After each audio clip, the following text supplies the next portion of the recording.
It is very seldom that mere ordinary people like John and myself secure ancestral halls for the summer. A colonial mansion, a hereditary estate.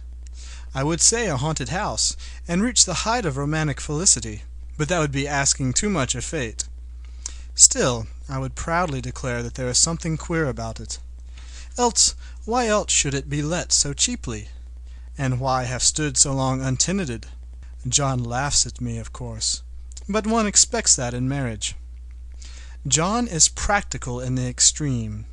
He has no patience with faith, an intense horror of superstition, and he scoffs openly at any talk of things not to be felt and seen and put down in figures. John is a physician, and perhaps, I would not say it to a living soul, of course, but this is dead paper and a great relief to my mind, perhaps that is one reason I do not get well faster. You see, he does not believe I am sick. And what can one do? If a physician of high standing, and one's own husband, assures friends and relatives that there is really nothing the matter with one but temporary nervous depression, a slight hysterical tendency, what is one to do? My brother is also a physician, and also of high standing, and he says the same thing. So I take phosphates or phosphites, whichever it is, and tonics, and journeys, and air, and exercise, and am absolutely forbidden to work until I am well again. Personally, I disagree with their ideas. Personally, I believe that congenial work, with excitement and change, would do me good. But what is one to do? I did write for a while in spite of them, but it does exhaust me a good deal, having to be so sly about it, or else meet with heavy opposition. I sometimes fancy that my condition, if I had less opposition and more society and stimulus, but John says the very worst thing I can do is think about my condition, and I confess it always makes me feel bad. So I will let it alone and talk about the house. The most beautiful place! It is quite alone, standing well back from the road, quite 3 miles from the village. It makes me think of English places that you read about, for there are hedges and walls and gates that lock, and lots of separate little houses for the gardeners and people. There's a delicious garden. I never saw such a garden, large and shady, full of box-bordered paths, and lined with long grape-covered arbors with seats under them. There were greenhouses, too, but they are all broken now.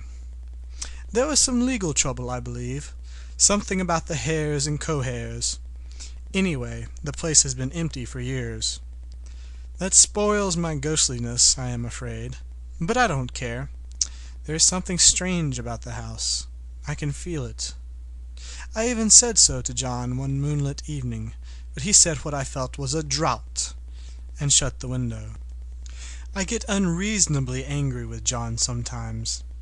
I'm sure I never used to be so sensitive. I think it is due to this nervous condition. But John says if I feel so, I shall neglect proper self-control. So I take pains to control myself, before him at least, and that makes me very tired. I don't like our room a bit. I wanted one downstairs that opened on the piazza, and had roses all over the window, and such pretty old-fashioned chintz hangings, but John would not hear of it. He said there was only one window, and not room for 2 beds, and no near room for him if he took another. He is very careful and loving, and hardly lets me stir without special direction. I have a scheduled prescription for each hour in the day. He takes all care from me, and so I feel basely ungrateful not to value it more. He said we came here solely on my account, that I was to have perfect rest and all the air I could get. "Your exercise depends on your strength, my dear," said he, "and your food somewhat on your appetite, but air you can absorb all the time." So we took the nursery at the top of the house. It is a big, airy room, the whole floor nearly, with windows that look all ways, and air and sunshine galore. It was nursery first, and then playroom and gymnasium, I should judge, for the windows are barred for little children, and there are rings and things in the walls. The paint and paper look as if a boys' school had used it.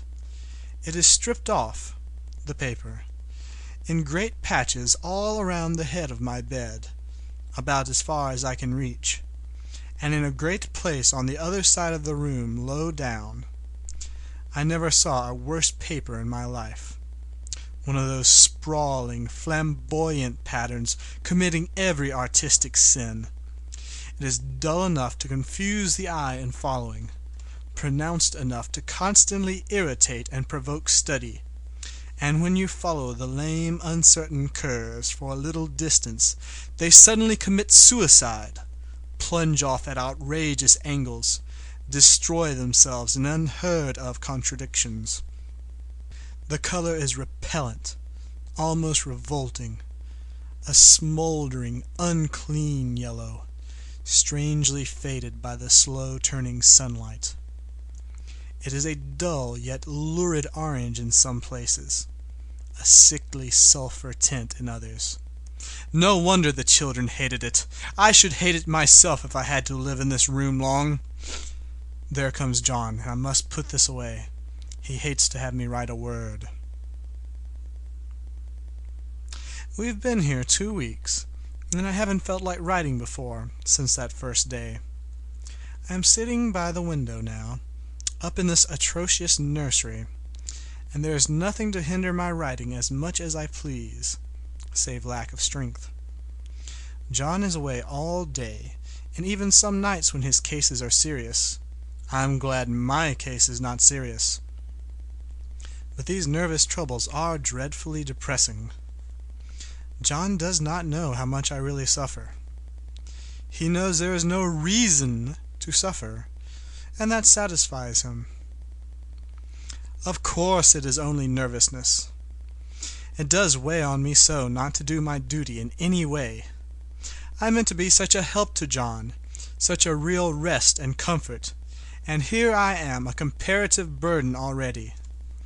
No one would believe what an effort it is to do what little I am able, to dress and entertain, and other things. It is fortunate Mary is so good with the baby. Such a dear baby. And yet I cannot be with him. It makes me so nervous. I suppose John was never nervous in his life. He laughs at me so about this wallpaper.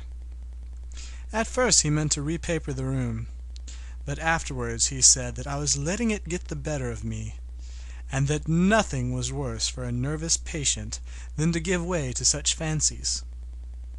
He said that after the wallpaper was changed it would be the heavy bedstead, and then the barred windows, and then the gate at the head of the stairs, and so on. "You know the place is doing you good," he said, "and really, dear, I don't care to renovate the house just for a 3 months' rental." "Then do let us go downstairs," I said. "There are such pretty rooms there."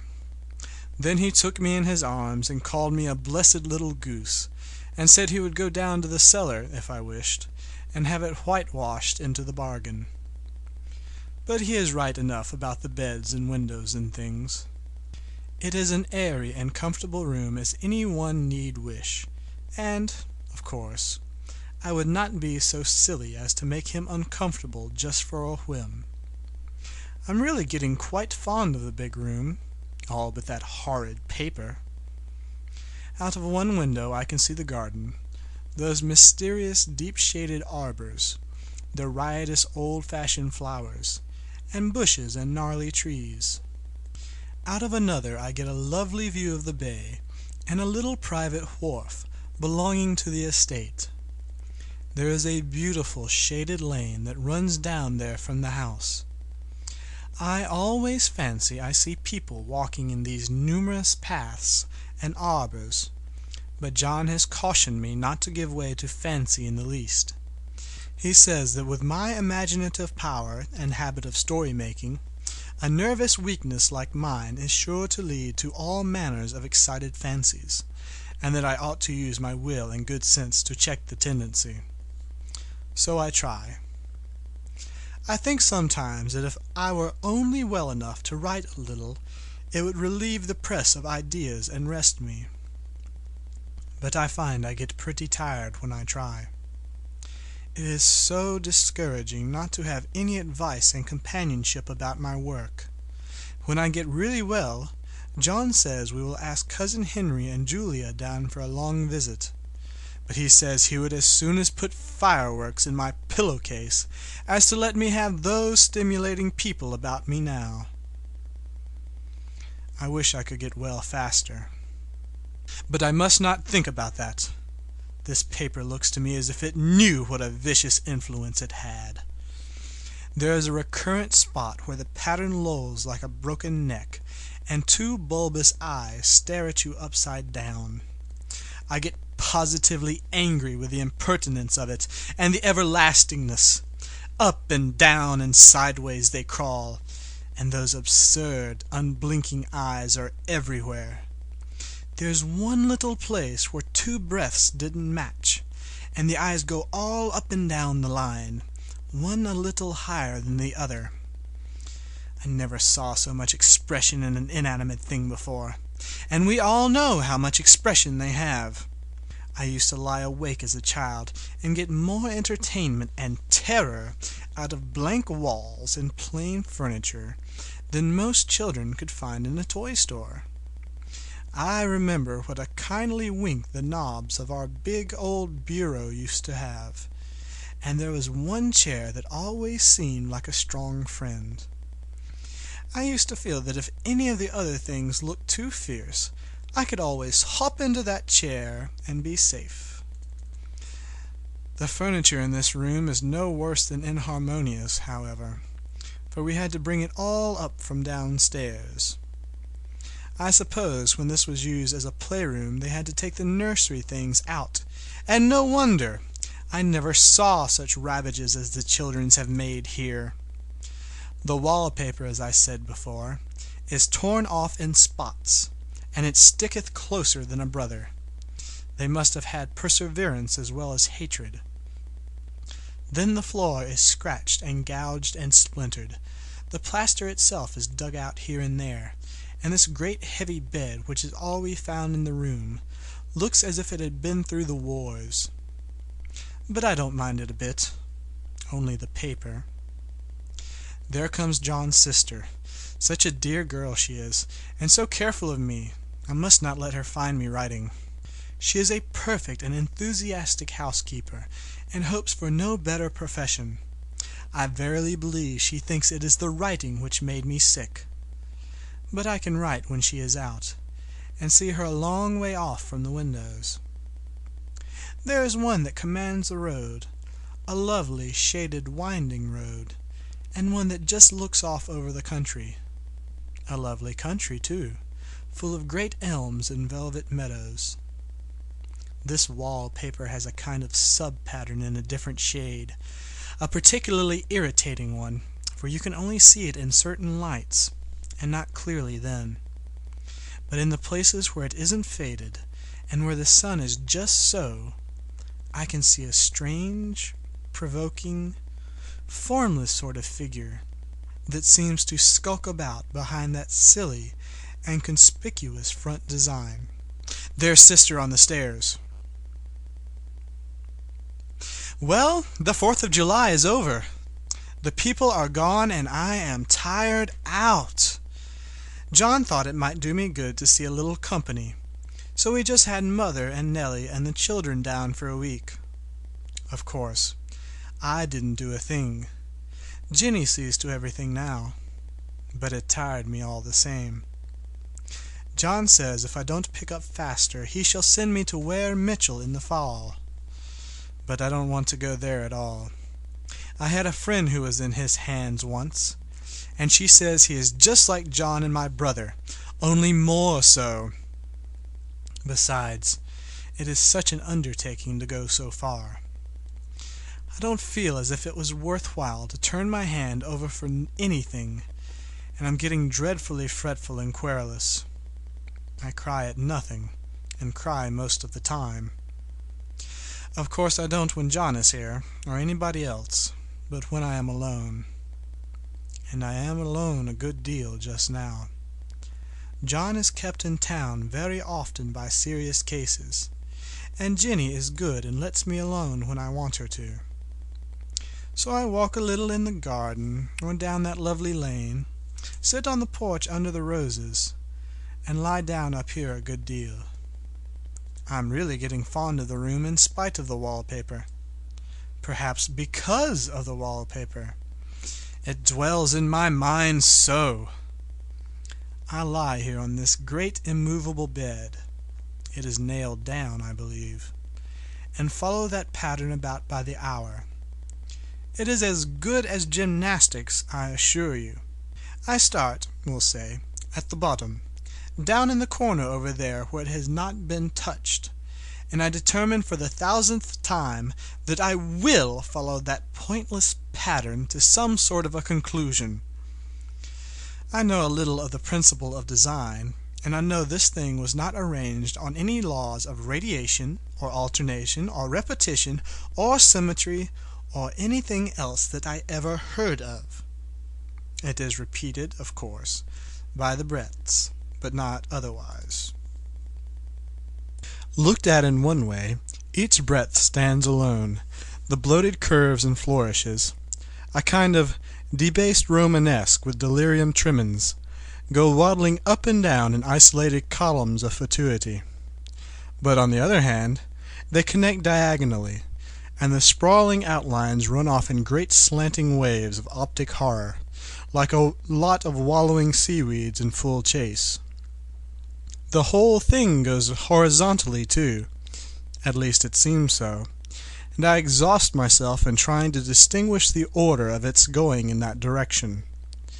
They have used a horizontal breadth for a frieze, and that adds wonderfully to the confusion.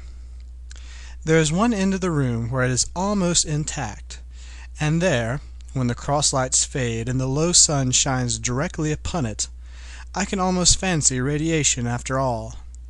The interminable grotesques seem to form around a common center, and rush off in headlong plunges of equal distraction. It makes me tired to follow it. I will take a nap, I guess. I don't know why I should write this. I don't want to. I don't feel able. And I know John would think it absurd. But I must say what I feel and think in some way. It is such a relief. But the effort is getting to be greater than the relief. Half the time now I am awfully lazy, and lie down ever so much. John says I mustn't lose my strength, and he has me take cod liver oil and lots of tonics and things, to say nothing of ale and wine and rare meat. Dear John! He loves me dearly, and hates to have me sick. I tried to have a real earnest, reasonable talk with him the other day, and tell him how I wish he would let me go and make a visit to Cousin Henry and Julia. But he said I wasn't able to go, nor able to stand it after I got there, and I did not make out a very good case for myself, for I was crying before I had finished. It is getting to be a great effort for me to think straight. Just this nervous weakness, I suppose. And dear John gathered me up in his arms, and just carried me upstairs and laid me on the bed, and sat by me and read to me until it tired my head. He said I was his darling and his comfort and all he had, and that I must take care of myself for his sake, and keep well. He says no one but myself can help me out of it, that I must use my will and self-control and not let any silly fancies run away with me. There's one comfort. The baby is well and happy, and does not have to occupy this nursery with the horrid wallpaper. If we had not used it, the blessed child would have. What a fortunate escape! Why, I wouldn't have a child of mine, an impressionable little thing, live in such a room for worlds. I never thought of it before, But it is lucky that John kept me here after all. I can stand it so much easier than a baby, you see. Of course, I never mention it to them any more. I am too wise. But I keep watch of it all the same. There are things in that paper that nobody knows but me, or ever will. Behind that outside pattern, the dim shapes get clearer every day. It's always the same shape, only very numerous. And it is like a woman stooping down and creeping about behind that pattern. I don't like it a bit. I wonder, I begin to think. I wish John would take me away from here. It is so hard to talk with John about my case, because he is so wise, and because he loves me so. But I tried it last night. It was moonlight. The moon shines in all around just as the sun does. I hate to see it sometimes. It creeps so slowly, and always comes in by one window or another. John was asleep, and I hated to waken him, so I kept still and watched the moonlight on that undulating wallpaper till I felt creepy. The faint figure behind it seemed to shake the pattern, just as if she wanted to get out. I got up softly and went to feel and see if the paper did move, and when I came back, John was awake. "What is it, little girl?" he said. "Don't go walking about like that. You'll get cold." I thought it was a good time to talk, so I told him that I really was not gaining here, and that I wished he would take me away. "Why, darling," said he, "our lease will be up in 3 weeks, and I can't see how to leave before. The repairs are not done at home, and I cannot possibly leave town just now. Of course, if you were in any danger, I could and would. But you really are better, dear, whether you can see it or not. I am a doctor, dear, and I know. You are gaining flesh and color. Your appetite is better. I felt really much easier about you." "I don't weigh a bit more," said I, "nor as much, and my appetite may be better in the evening when you are here, but it is worse in the morning when you are away." "Bless her little heart," said he with a great big hug. "She shall be as sick as she pleases. But now let's improve the shining hours by going to sleep, and talk about it in the morning." "And you won't go away?" I asked gloomily. "Why, how can I, dear? It is only 3 weeks more, and then we will take a nice little trip of a few days while Jenny is getting the house ready. Really, dear, you are better." "Better in body, perhaps," I began, and stopped short, for he sat up straight and looked at me with such a stern, reproachful look that I could not say another word. "My darling," said he, "I beg of you, for my sake and for our child's sake, as well as for your own, that you will never for one instant let that idea into your mind. There is nothing so dangerous, so fascinating to a temperament like yours. It is a false and foolish fancy. Can you not trust me as a physician when I tell you so?" So of course I said no more on that score, and we went to sleep before long. He thought I was asleep first, but I wasn't, and lay there for hours trying to decide whether that front pattern and that back pattern really did move together or separately. On a pattern like this, by daylight, there is a lack of sequence, a defiance of law, that is a constant irritant to a normal mind. The color is hideous enough, and unreliable enough, and infuriating enough, but the pattern is torturing. You think you have mastered it, but just as soon as you get well underway in following, it turns a back somersault and there you are. It slaps you in the face, knocks you down, and tramples upon you. It is like a bad dream. The outside pattern is a florid arabesque, reminding one of a fungus. If you can imagine a toadstool in joints, an interminable string of toadstools, budding and sprouting in endless convolutions, why, that is something like it. That is, sometimes. There is one marked peculiarity about this paper, a thing nobody seems to notice but myself, and that is that it changes as the light changes. When the sun shoots in through the east window, I always watch for that first long, straight ray. It changes so quickly that I never can quite believe it. That is why I watch it always. By moonlight, the moon shines in all night when there is a moon, I wouldn't know it was the same paper. At night, in any kind of light, in twilight, candlelight, lamplight, and worst of all by moonlight, it becomes bars. The outside pattern, I mean, and the woman behind it is as plain as can be. I didn't realize for a long time what the thing was that showed behind, that dim sub-pattern, but now I am quite sure it is a woman. By daylight she is subdued, quiet. I fancy it is the pattern that keeps her so still. It is so puzzling. It keeps me quiet by the hour. I lie down ever so much now. John says it is good for me, and to sleep all I can. Indeed, he started the habit by making me lie down for an hour after each meal. It is a very bad habit, I am convinced, for you see I don't sleep. And that cultivates deceit, for I don't tell them I'm awake. Oh, no. The fact is, I'm getting a little afraid of John. He seems very queer sometimes, and even Jenny has an inexplicable look. It strikes me occasionally, just as a scientific hypothesis, that perhaps it is the paper. I have watched John when he did not know I was looking, and come into the room suddenly on the most innocent excuses, and I've caught him several times looking at the paper. And Jenny, too. I caught Jenny with her hand on it once.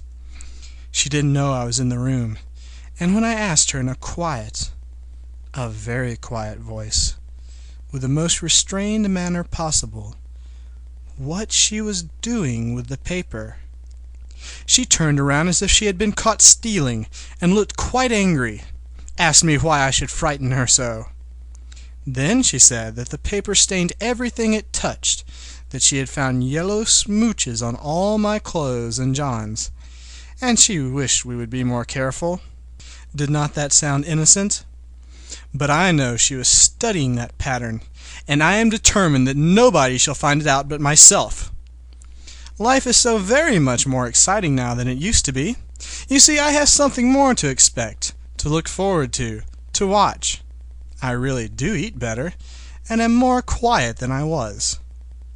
John is so pleased to see me improve. He laughed a little the other day, and said I seemed to be flourishing in spite of my wallpaper. I turned it off with a laugh. I had no intention of telling him it was because of the wallpaper. He would make fun at me. He might even want to take me away. I don't want to leave now until I have found it out. There is a week more, and I think that will be enough. I'm feeling ever so much better. I don't sleep much at night, for it is so interesting to watch developments. But I sleep a good deal in the daytime. In the daytime it is tiresome and perplexing. There are always new shoots on the fungus, and new shades of yellow all over it. I cannot keep count of them, though I have tried conscientiously. It is the strangest yellow, that wallpaper. It makes me think of all the yellow things I ever saw. Not beautiful ones like buttercups, but old, foul, bad yellow things. But there's something else about that paper. The smell. I noticed it the moment we came into the room, but with so much air and sun it was not bad. Now we have had a week of fog and rain, and whether the windows are open or not, the smell is still here. It creeps all over the house. I find it hovering in the dining room, skulking in the parlor, hiding in the hall, lying in wait for me on the stairs. It gets into my hair. Even when I go to ride, if I turn my head suddenly and surprise it, There is that smell! Such a peculiar odor, too! I have spent hours in trying to analyze it, to find what it smelled like. It is not bad, at first, and very gentle, but quite the subtlest, most enduring odor I have ever met. In this damp weather it is awful. I wake up in the night and find it hanging over me. It used to disturb me at first. I thought seriously of burning the house to reach the smell. But now I'm used to it. The only thing I can think of is that it is like the color of the paper, a yellow smell. There's a very funny mark on this wall, low down near the mopboard, a streak that runs around the room. It goes behind every piece of furniture except the bed, a long, straight, even smooch, as if it had been rubbed over and over.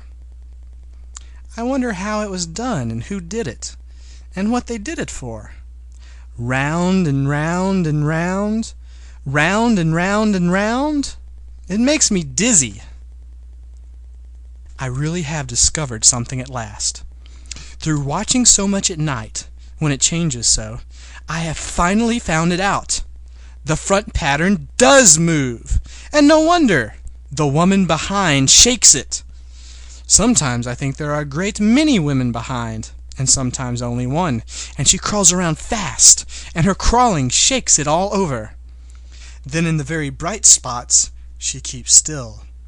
And in the very shady spots, she just takes hold of the bars and shakes them hard. And she's all the time trying to climb through. But nobody could climb through that pattern, it strangles so. I think that is why it has so many heads. They get through, and then the pattern strangles them off and turns them upside down and makes their eyes white. If those heads were covered or taken off, it would not be half so bad. I think that woman gets out in the daytime, and I'll tell you why, privately. I've seen her. I can see her out of every one of the windows. It is the same woman, I know, for she is always creeping, and most women do not creep by daylight. I see her on that long road under the trees, creeping along, and when a carriage comes, she hides under the blackberry vines. I don't blame her a bit. It must be very humiliating to be caught creeping by daylight. I always lock the door when I creep by daylight. I can't do it at night, for I know John would suspect something at once. And John is so queer now that I don't want to irritate him. I wish he would take another room.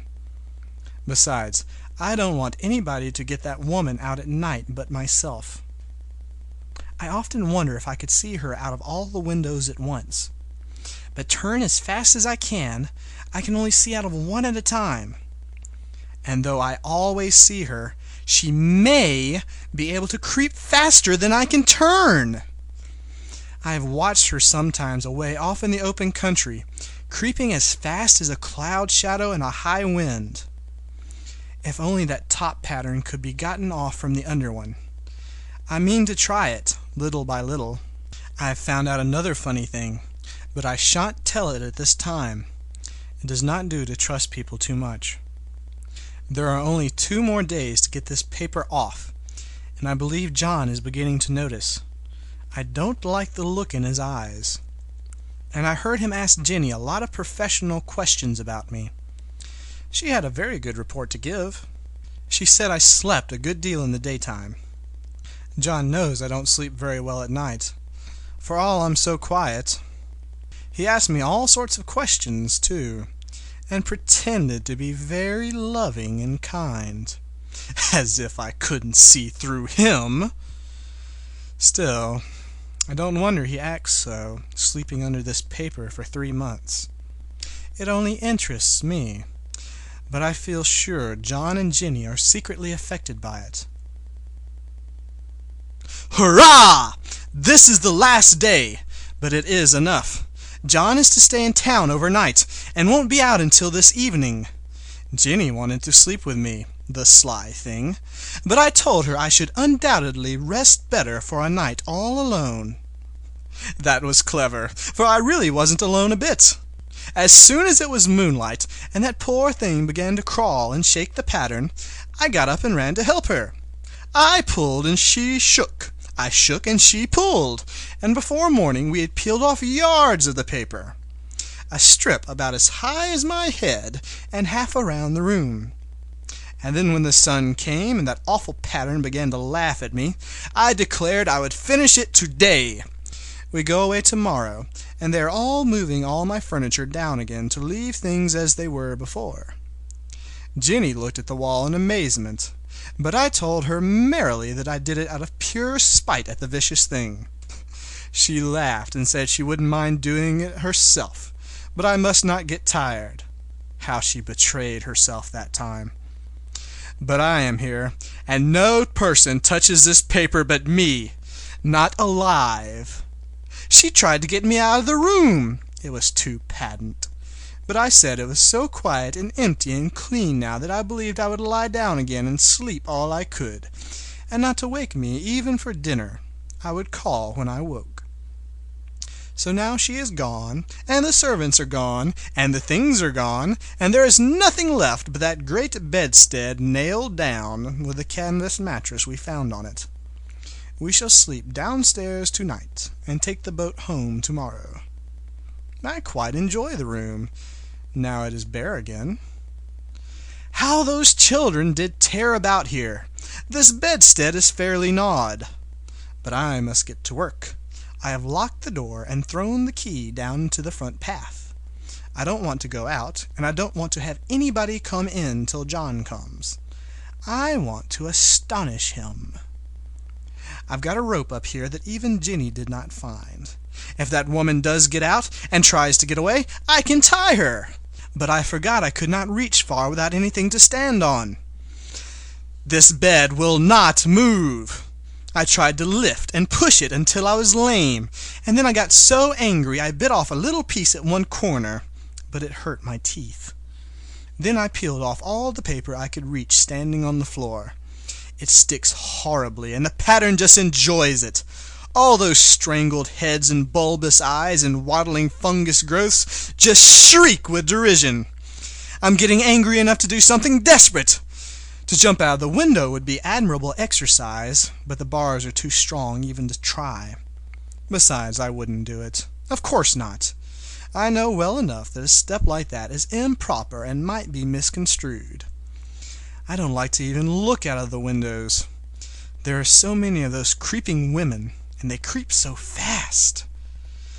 I wonder if they all came out of that wallpaper as I did. But I am securely fastened now by my well-hidden rope. You don't get me out in the road there.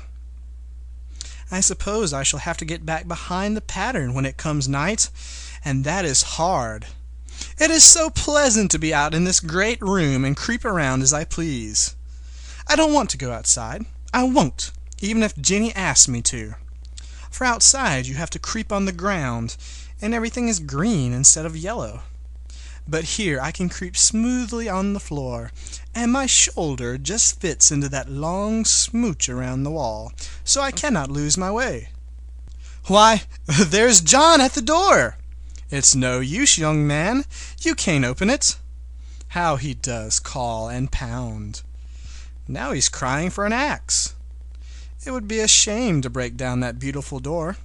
"John, dear," said I in the gentlest voice, "the key is down by the front steps, under a plantain leaf." That silenced him for a few moments. Then he said, very quietly indeed, "Open the door, my darling."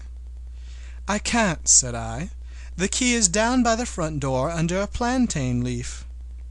And then I said it again, several times, very gently and slowly, and said it so often that he had to go and see. And he got it, of course, and came in. He stopped short by the door. "What is the matter?" he cried. "For God's sake, what are you doing?" I kept on creeping just the same, but I looked at him over my shoulder. "I've got out at last," said I, "in spite of you and Jenny, and I've pulled off most of the paper, so you can't put me back." Now why should the man have fainted? But he did, and right across my path by the wall, so that I had to creep over him every time.